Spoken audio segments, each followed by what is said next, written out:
아니, 나는 주식 투자자인데 도대체 환율을 공부해서 뭐 하냐는 생각이 드실 수도 있습니다. 근데 모든 주식 투자자들의 꿈이 뭘까요? 가용 현금 있을 때 코로나 사태나 금융위기를 한번 겪는 거죠. 아마 요즘에 그런 생각하시는 분들 상당히 많으실 거예요. 아, 진짜 작년 초 같은 폭락이 한 번만 다시 와주면 그땐 진짜 전 재산 빼서 주식에다 집어넣을 텐데, 그런 아쉬움이 있으실 거예요. 이런 위기들은 10년에 한 번씩 오는 기회죠. 그런데 이런 기회들을 늘릴 수는 없을까요? 있습니다.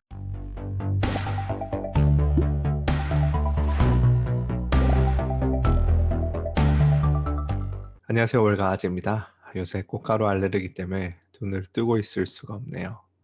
어쨌든 현재 기본편 강의의 두 번째 시리즈 다양한 금융상품에 대해 알아보고 있습니다. 금융상품을 이 시리즈에선 크게 12가지로 나눴고요. 1, 2편에서 변동성에 대해 다뤘고, 3편에서 달러에 대해 잠시 알아봤고, 4편에서 금, 5편에서 은과 다른 귀금속류, 6편에서 산업금속, 7편에서 원자재 지수를 다루면서 농산품 육류를 커버했고, 8편에서 에너지를 다뤘습니다. 부동산은 안 할 거예요. 이유는 제가 부동산의 전문성이 딱히 없기도 하고, 딱히 다른 상품들처럼 매매하는 개념이 아니라서 패스하겠습니다. 그래서 거의 다 왔어요. 오늘은 외환 시장에 대해 알아보겠습니다. 부제는 코로나급 매수 찬스를 늘리는 법. 이제까지 영상들은 주로 제 뇌피셜이거나 아니면 이런저런 논문이나 자료에서 조금씩 인용해서 살을 붙여왔는데, 오늘은 제가 조금 꿀 빨고 싶어서 오늘 전반부는 이 책 한 권을 좀 빌려왔습니다. 한국은행에서 22년 재직하신 이승호 박사님 책인데, 환율의 이해와 예측이 제목입니다. 제목은 딱딱해 보이지만 입문자에게도 읽기 편한 책이니 강추합니다. 그럼 환율을 왜 공부해야 될까요? 그 이유는 경제, 국제정세, 투자 전반에 걸쳐서 정말 두루두루 영향을 미치기 때문이에요.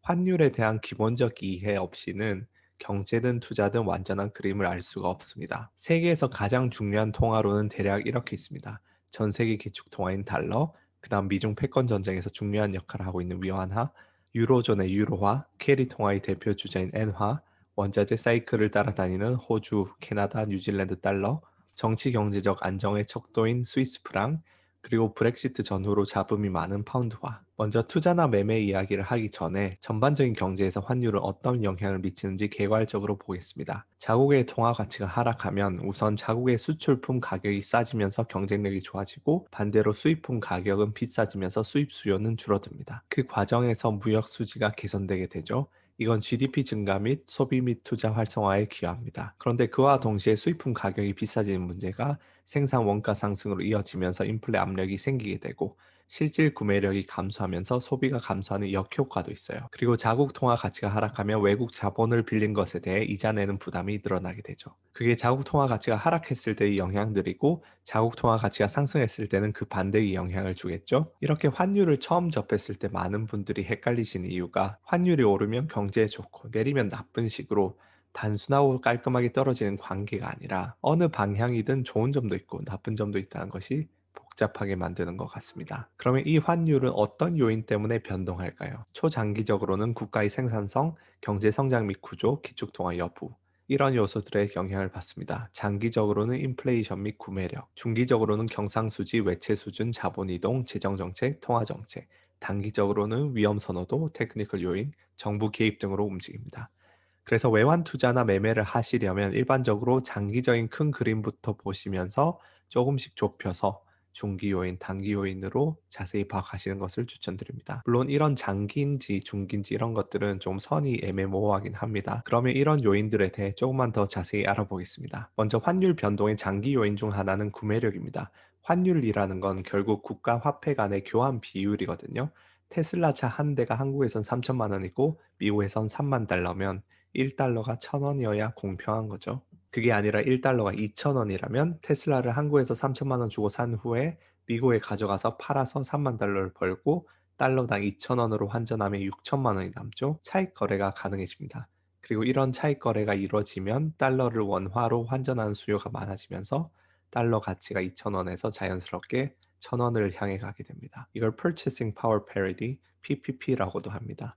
원론적인 이야기인데, 원론적인 이야기만 하면 대학 강의나 다름없으니까 직접 투자 매매에서 어떻게 쓰느냐. OECD에 가시면 국가별로 PPP 적정 환율을 계산해 놓은 게 있어요. 예를 들어 2020년 기준으로 일본은 103.412, 한국은 869원인데 실제 환율은 둘 다 그보다 높아서 엔화나 원화나 PPP 대비 달러보다 저평가 상태죠. 그런데 그렇다고 엔화나 원화를 달러 대비해서 매수하면 되느냐?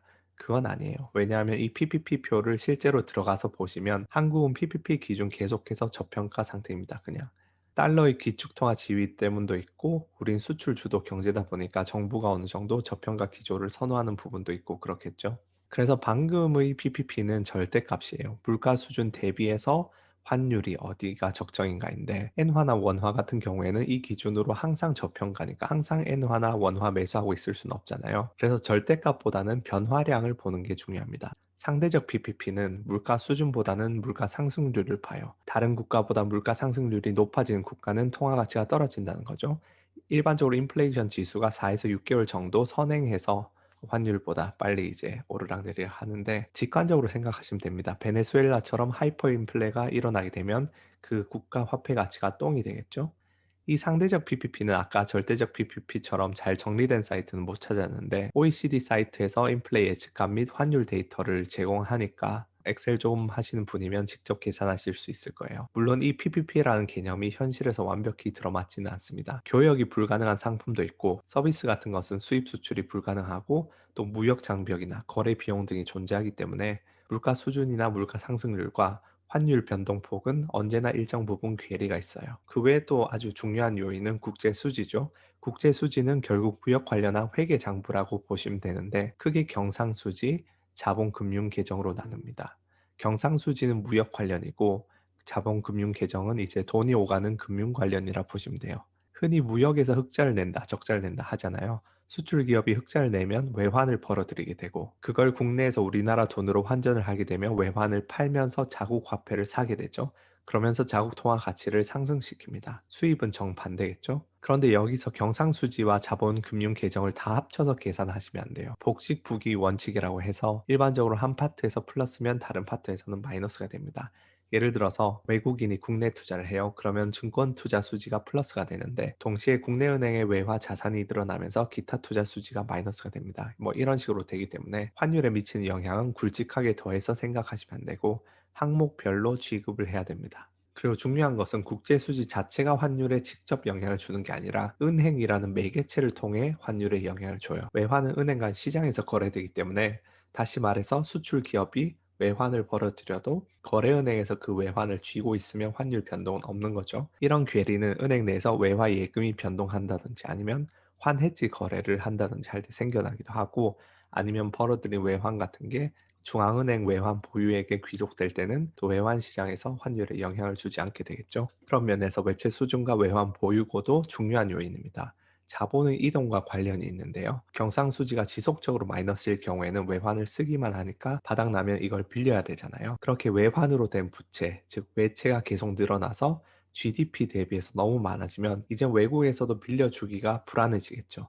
그렇게 신인도가 저하되면서 국제 자본이 빠져나가고 통화 가치는 하락하고 또 통화 가치가 하락하면 외채 이자 부담이 늘어나니까 계속되는 악순환에 빠질 수 있습니다. 외환 위기라고도 하죠. 또 다른 요인으로는 통화량과 금리도 환율에 큰 영향을 미칩니다. 국가의 생산력이 향상되거나 신기술이 발전하거나 수출이 증대되거나 해서 실질 소득이 상승하면 해당 국가 통화에 대한 수요가 증가하면서 통화 가치가 상승해요. 그 반대로 국가 경제가 안 좋고 소득이 하락하면 통화 가치가 하락하겠죠. 공급 면에서는 통화 당국이 통화량을 증가시켰을 때 물가가 즉각적으로 반응하거나 물가 상승 기대감이 생기면 실질적인 유동성 공급 효과가 없어서 장기금리 상승과 함께 통화 가치가 하락하게 됩니다.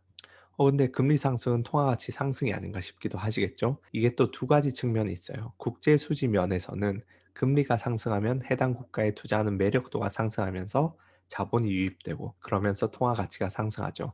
그런데 통화량의 측면에서 봤을 때 통화량이 늘어나서 인플레가 생기면서 상승하는 금리의 경우 통화 가치 하락을 동반하게 됩니다. 금리와 관련해서는 캐리 트레이드가 또 중요한 개념이죠. 저금리 통화를 빌려서 고금리 통화에 투자하는 건데 일반적으로 이제까지 엔화가 대표적인 저금리 통화였고요. 이런 캐리 자금이 어마어마하기 때문에 금융시장이 불안정해질 때 급격한 자금 회수가 나타나면서 큰 변동성을 초래하는 주범이 되기도 합니다. 그래서 요즘은 워낙 세계가 저금리라 예전만큼은 아닌 것 같은데 잘 관찰해 보시면 주식시장이 하락하면 엔화도 강세를 띠는 경우가 많습니다. 투자되었던 캐리 자금이 일본으로 회수되는 거죠. 그리고 정부의 재정 정책도 환율에 당연히 큰 요인이겠죠.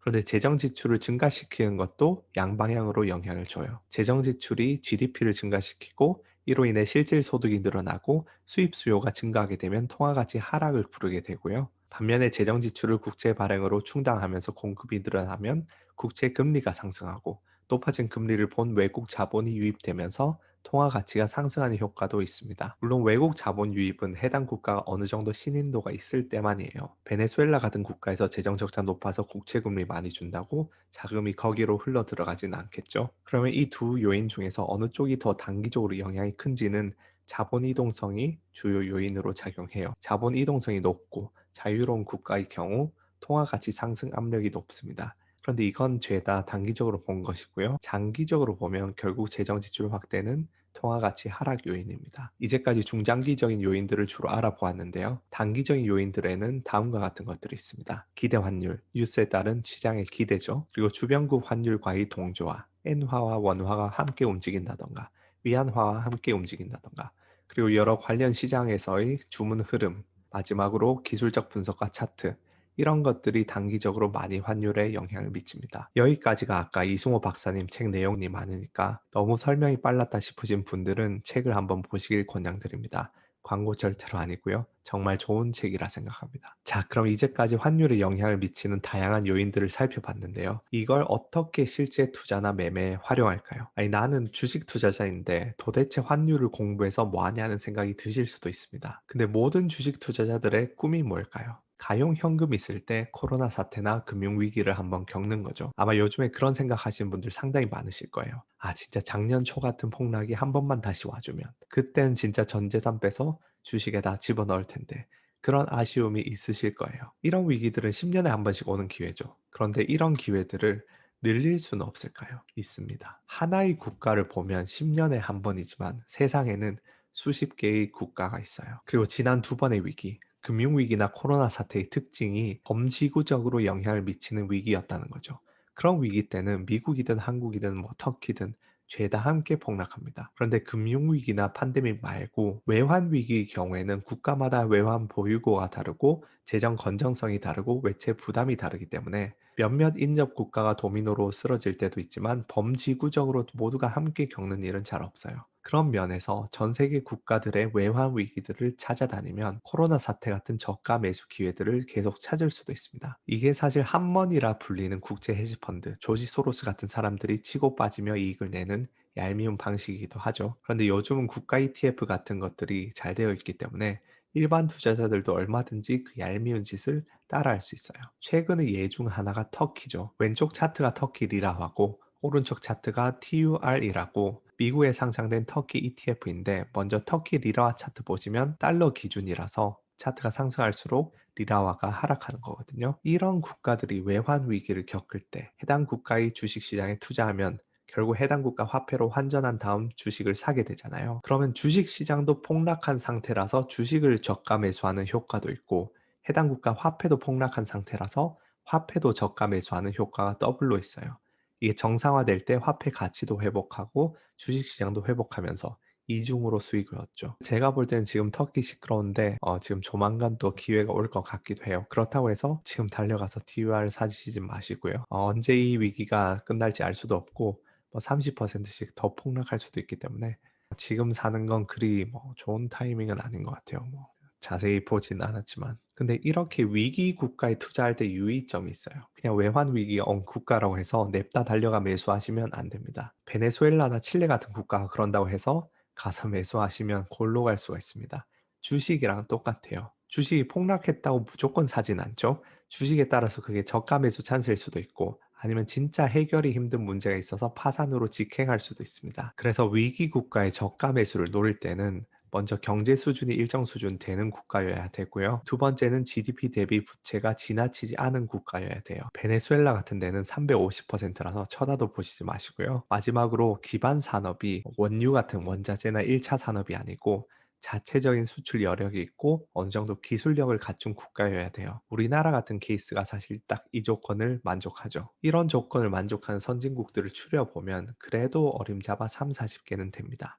그리고 이런 우량한 국가들은 대부분 미국 거래소에 국가별 ETF가 만들어져서 상장이 되어 있어요. 이런 ETF들은 보통 해당 국가의 삼성전자 같은 우량주만 담기 때문에 투자하기도 좋습니다. 아까 터키 예를 여기에 대입해 보면 그래도 경제 규모가 세계에서 19위 정도 되고요. GDP 대비 부채 규모는 39.5%라서 양호해요. 이런 수치들은 tradingeconomics.com 가서 확인하시면 됩니다. 그리고 TUR이라는 ETF가 준비되어 있죠. 그러니까 이런 조건들이 만족되는데 지금 리라와 폭락하고 여러모로 국가가 흔들리고 있으면 당장 투자하기엔 좋지 않지만 주시하고 있으면 매수 찬스가 올 잠재성이 매우 높다고 봅니다. 물론 매수 매도 추천 아니고 책임은 본인이 많이 공부하시고 한번 들여다보시기 바라겠고, 이런 식으로 외환 시장에 대한 컨텍스트가 평소에 갖춰져 있으면 코로나 사태의 저가 매수 찬스를 꼭 코스피나 나스닥이 아니더라도 여기저기에서 자주 접할 수 있습니다. 물론 자주는 아니겠죠. 그래도 뭐 1년에 한두 번은 국가들을 스캔하다 보면은 찾을 수가 있어요. 그 외에 외환 지식을 어디에 써먹느냐? 당연히 외환 자체를 직접 매매하기도 하겠죠. 외환 자체에 투자나 매매를 하실 때는 오늘 말씀드린 펀더멘털적 요소, 그리고 각 통화상의 고유 성격, 또 선행 시그널, 마지막으로 차트 분석, 이 네 가지 정도를 분석해 봤을 때 네 가지가 상당수 방향이 겹친다 싶을 때 진입하면 승률을 꽤나 높일 수가 있습니다. 여기서 선행 시그널의 예는 어떤 게 있냐면, 가장 대표적인 건 두 국가의 국채 금리 차이를 들 수 있습니다. 왼쪽은 뉴질랜드 달러와 미국 달러, 오른쪽은 호주 달러와 미국 달러인데요. 빨간색이 환율이고 파란색이 금리 차이입니다. 보시면 금리 차가 선행하는 게 보이시죠? 금리 차가 먼저 오르고 환율이 따라가고. 그리고 실제 외환 매매를 하시면 매매하는 통화상 고유의 특성도 알아야 돼요. 예를 들어 미국 달러는 위기 때 수요가 급증한다든지, 일본 엔화는 캐리 트레이드와 관련이 있다던가, 호주 달러는 원자재 사이클을 탄다던가 하는 것들이죠.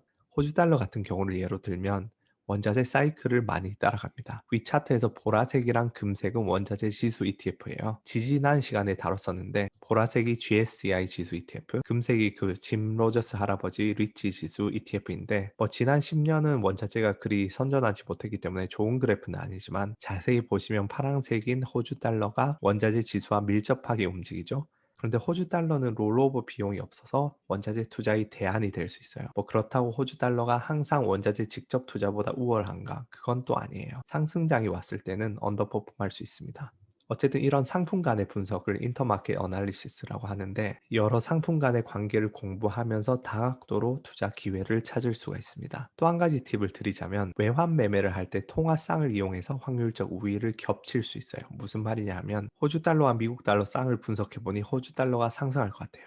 그리고 미국 달러와 엔화 쌍을 분석해 보니 달러가 상승할 것 같아요. 이 경우에 호주 달러, 미국 달러, 엔화 이렇게 순서대로 되는 비율을 가지고 있기 때문에 호주 달러 엔화 쌍을 매수하면 승률이 가장 높아지겠죠. 만약 나의 어떤 분석이 맞을 확률이 55%라면 이 두 통화 쌍의 분석이 둘 다 맞아서 여기 진입했을 때 이익 낼 확률은 30.25%, 둘 중 하나만 맞아서 이 쌍은 보합일 확률이 49.5%, 둘 다 틀려서 이게 하락해서 손실 낼 확률은 20.25%가 됩니다. 부합할 확률이야 뭐 똔똔이니까 빼고 보면 돈을 벌 확률 30.25%, 돈을 잃을 확률 20.25%니까 기존의 55% 대 45%에서 약 60대 40으로 승률을 올리게 된 거죠. 자, 이상으로 오늘 왜 환율을 공부해야 되는지에 대해 개괄적으로 알아봤습니다. 환율에 대한 이해가 있어야 하는 이유는 1번, 경제를 다각도에서 이해하기 위해서, 2번, 국제 정세를 이해하기 위해서, 3번 투자 상품의 다변화를 위해서, 4번 직접 외환을 매매하기 위해서,